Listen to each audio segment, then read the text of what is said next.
Welcome to another captivating episode of Raw MOMversations, where fearless moms and experts unite to explore alternative practices. Hey there, I'm Ally. And I'm Melania. Our mission is to empower your one-of-a-kind parenting journey. Join us as we explore unconventional birthing and parenting methods. Get ready for inspiration, authentic stories, and unwavering family love. Together, we're rewriting our rules of parenting one bold step at a time. So without further ado, let's kick off this empowering MOMversation. Raw MOMversations, where fearless motherhood leads the way.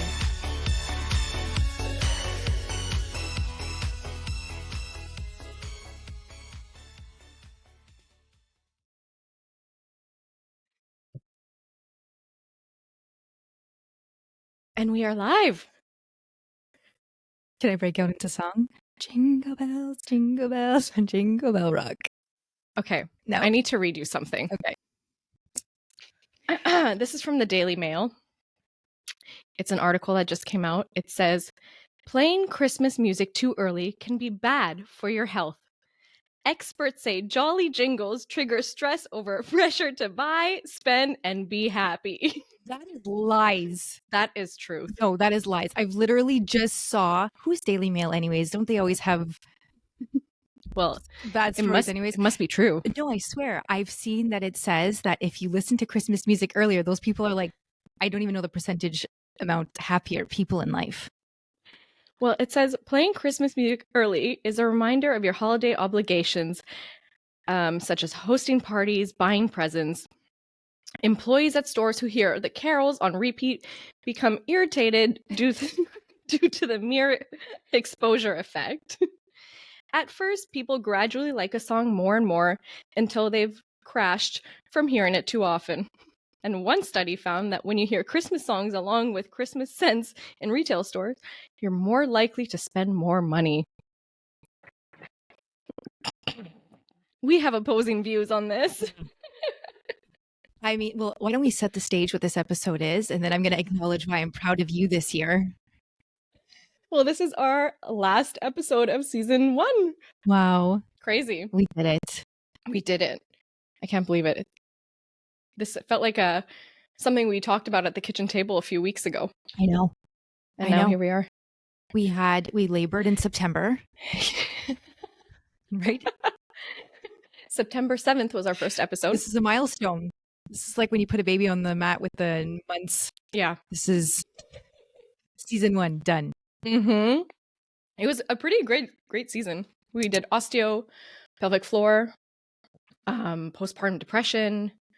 What else did we touch on? Mom's individual stories, home birth, hospital birth, birthing center. So when we come back, Grace will be with us. Yeah. And we're going to get to hear your story. Yeah. Crazy. New year, new baby. Yeah. We just had Allie's baby sprinkle, and I guess December 24th. I'm guessing she's having a Christmas Eve baby. That's your guess? Yeah. Well, my original due date was December 25th. And then with the ultrasound, it changed to December 17th. But, you know, I'm good with going to 42 weeks. So when the baby's ready, she's a coming. There's no inducing happening here. I'm happy because it took a winter baby to make you welcome the holiday spirit into your home so early. Who knew? Look, it's not the Christmas decor and all that I dislike. It's the Christmas music that starts on Halloween Eve. Okay, so let's get into it. Does it cause you stress? It does. It just like triggers me in a way that like is irritating. I don't know why. Really? Yeah. Now that we're moms, holidays hit different. Mm-hmm. Right? Yeah. We're typically the ones planning everything now. Yeah. So if kids are in the car, Santa Claus brings your gift. Obviously. Gifts. Many gifts. Do you stress over like planning, or like how does it work for you guys? Do you buy gifts, like one gift for everyone, or do you do a secret Santa, or what's kind of the game plan? I mean, now because we have Marcus and he's the only child in the family, everything's kind of just centered around him. So the gifts among us have kind of dissipated. Yeah. And it's more just of a celebration, but we also, like you, we're Ukrainian, so we have Christmas twice. Yeah. So it's like we have we're celebrating for like 4 weeks. Oh yeah. You know, when that movie came out, 4 Christmases, I'm like, oh, this we're is so new. used to it. Been doing this my whole life. We're so used to it. So all the gifts are for Marcus. Yeah. You guys? Yeah, it's basically we do gifts for the kids, and then we do a Secret Santa just to alleviate Alleviate alleviate the stress of the gift giving. stress. Oh my, it's crazy because where does it end, right? I know. Oh, so yeah, the Secret Santa thing works very, very well for us. So, I mean, we don't know when Grace is coming, but typically, what does the holidays look like for you now? So typically on the 24th, we do with my husband's family. They're really big on the Christmas Eve celebration. And then we do the morning typically with my parents. My parents are divorced, so that morning would always get split up. So it's like a brunch and then a lunch and then, but it's kind of like everyone says what their plans are and whoever can make it can make it. And then we go into Ukrainian Christmas, which we split into the 6th and the 7th, which would be Christmas Eve, Christmas Day. Again, one day is on my mom's side, the other day is with my dad's side. It's just weeks of celebrations and New Year's. Oh, and a New Year's in between. So yeah, but this year it's going to be a little bit different because Gracie is coming and we don't know when. But everyone is aware that she is en route in Santa's sleigh. Delivery pending. Delivery pending. So it's kind of hard for us to, I guess, make concrete plans as to where we will be. Obviously, everyone is super supportive and very flexible with us. My in-laws will be babysitting Isabel during the time. Worst case, they will take her to the holiday celebrations, and I'm either pushing or just have pushed, or I don't know. We'll see. Only time will tell. Right. Because I'm going to ask you, like, how do you think you're going to feel having a baby during the holidays? I think it's beautiful. It's the greatest gift of all. What more can you ask for? I know. It's crazy. Well, Marcus was born on Ukrainian Christmas Eve. Yeah.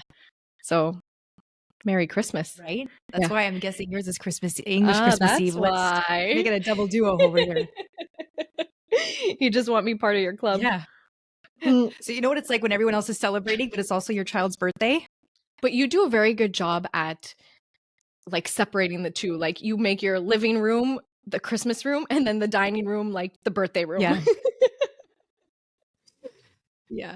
Well, because I don't know when to do it in the month. And then because we also have Ukrainian New Year's Eve after that. So people are going to what's called the Milanka. So it's just like big ball. Yeah. So now that he's young and it's not like he's going to remember, I just combine the two. Yeah. Yeah. I told Ellie, my husband, I said, even if she's born on the 25th, she's getting her own birthday party. I don't care if we have to take down the tree and then make it a floral Hawaiian theme. I don't care, but it's coming down. That's the problem. All the Christmas decoration everywhere. But now thinking of it, I mean, you're doing it the right way, Yeah. Yeah. Oh my gosh, crazy. So what's the plan for Marcus's birthday? I don't even know yet because December, we literally go from my mom's turning 60 this year and she's the 22nd. So it's always her birthday right before the holidays. And then Christmas Eve, my parents have always hosted, and then my husband and I took it over. So we host Christmas Eve, and then Christmas Day, we go to my godmother's family that we've done every single year. And then we have New Year's, and then we have Marcus's birthday, and then Ukrainian Christmas. So. And then it's July 2024. Right? Right? I mean, he's into cars and he's into construction, and it's hard too. I can't do anything outside, so I'm so stuck to winter activities. And all the kids are different ages, so I haven't really thought that far in advance yet. It's tough. And are there any like traditions that you guys had as kids growing up that you're going to bring into your family today? Yeah, well, Christmas Eve, my parents always, even though it was just the 5 of us, we always got so dressed up, like as if we were going to the Oscars. Oh my God, I love that. And it was such a core memory of mine, Christmas Eve, just getting dolled up like that every single year. So Christmas Eve is really important to me. And so we've carried that on and we make sure to do it. Do you put Marcus in a little tuxedo? Well, I have his tuxedo now for my sister's wedding. So tux it up this year. Oh yeah. But bow tie and ties in the previous years. Oh, beautiful. Yeah. Yeah. What about you? We never really did Christmas Eve. It was kind of like Santa's coming, so we're going to prepare the cookies and the milk, and we would all write like a little note to Santa. And I remember making scarves for Rudolph because I was very concerned the animals were cold. So I made my mom make scarves. Yeah, so we didn't really do much on Christmas Eve, but now we have the beautiful tradition with my in-laws and my husband's family, so that's fun. But the following morning, I remember obviously you're waking up super early because Santa came. Right. And I just remember my Santa, not my parents, Santa would put chocolates from our bedrooms down the stairs, like every step. And I have so many videos, probably a video a year, of me, my brother, my sister going down the steps, and we each pick up like a chocolate going down the stairs. And you look at the Christmas tree and it's full of gifts, because before that, like no one put gifts under the tree, it was empty. Right. And then you wake up Christmas morning and Santa came, and it was just, mountains and mountains of endless gifts for us. I thought like it was such a wonderful memory, and I'd love to like replicate that with our two girls. Right. So I got to start buying and wrapping. You can do the chocolate down the stairs. I want to do the chocolate down the stairs. Oh, Isabel would be so lucky. Yeah. Well, because they're at an age now where they understand what's going on. It's the first year she really Yeah. does understand. She's 2 years and 3-4 months. And our first Christmas, it was actually just the three of us in Florida. Right. Because of COVID and everything. We didn't come back to Canada. So it was just like the three of us. We did our dinner and our brunch together, put her in a cute little outfit. But now it's going to be fun because she really understands what's happening. Do you find it gets a little overwhelming at a certain point? Like, do you guys get a lot of invites to other people's Christmas parties or events or? I mean, I feel like it's hard, right? Because it's been this is going to be his third Christmas, and the first one you said was COVID. Like, I feel like I feel like now life has kind of gotten back to like, I don't remember the last time I was invited to a Christmas, like we have our usual events, Yeah. but Christmas parties, not really. I feel like when he was newborn infant and like in his 1-year-old, I was really stressed because I was just so not flexible when it came to his sleep schedule, and I would Same. not do anything to break it, regardless of whether it was a holiday or not. Like that was most important to me, his sleep. Otherwise, it was going to be an unpleasant. Like I'm not even going to enjoy myself during the holidays. No, I know. But now with him being 2, I'm a little bit more flexible with how much sugar he's taking in and whether we're going to bed a little bit later. Yeah. Do you know what I mean? Like Yeah. we can tough it out the next day now. Yeah, it's tough for moms and all that, added pressure of getting out of your routine. Especially if people don't get the routine. Yeah. If they've had kids 30 years ago, or even Yeah. people who don't have children are just like, whatever, just bring them. Yeah, yeah. Oh, the best is like, you come to our house, dinner's at 9 p.m. I'm like, not only is my kid asleep, I'm asleep by then too. Right? And I mean, I'm sure there's people who do take their kids everywhere, and good for you. I wish my son was like that, but he needs a schedule. Oh yeah, mine too. He thrives on the schedule. My daughter too. And it's so funny. Like everyone kind of like rolls their eyes when I'm like, time to go. It's bedtime. And it's like 6 o'clock. Right? But, what they don't understand is that if you pull that kid out of that routine, even if it's for one night, you're struggling for a couple nights on your own and no one knows it. Yeah. But yeah, I guess it's okay to be a little flexible, but also keep certain boundaries, during the holidays in terms of sugar, sleep, and all the fun stuff. Yeah. I mean, I'm a winter person. Yeah. I adore the winter. We know this. I already had Marcus on skis last year, so I'm ready to. We're not winter people. Well, this is actually going to be the first year we're not in Florida for the winter. Right. Thank you, Grace. So that's tough. Grace is going to make you a winter lover. Not sure about that. But you know what? It's okay because at least I'll be kind of cooped up and doing the really hard part of the first 3 months, the breastfeeding, the sleepless nights. They'll be in the winter, so nothing's really going on. So right, it gets depressing after New Year's, anyways. Yeah, so I'll be in a dark, cold room. Why will it be dark and why will it be cold? Just for some reason, when I had Isabel, I just remember not seeing like daylight for like weeks. No? Your walls are white. Rooms are pink. It could not be brighter. I don't know. And I will be here as soon as you give me the approval. Listen, I'm sure you'll be peeking through those birthing windows. I wish. Oh, could we do this? Like somehow zoom me in? Yeah, for sure. Yeah. I was, one thing I was really worried about was when I got my due date on the 25th was, are people going to be in a happy mood that I am taking them away from their friends and family during Christmas time? You're talking about like midwives and Yeah. Well, first of all, the hospital, I knew if I gave birth in a hospital, everyone's angry. It's just like the whole environment is not fun there. So when I asked the midwife, I'm like, are you guys open on the 25th? Like, is someone going to be there to take care of me if I do come on the 25th? She's like, absolutely. It's the most beautiful gift and it's such a pleasure. And we're going to put Christmas lights up for you and everything. I was like, okay, I feel better. So I'm definitely more comfortable like in a birthing center during this holiday time versus a hospital and all the strikes that are going on right now. Not a place that I'd want to be delivering. So yeah, it's quite the month to come. I feel like when we're closing in on a new year, you have to discuss like what is it? Like your peak and your pit?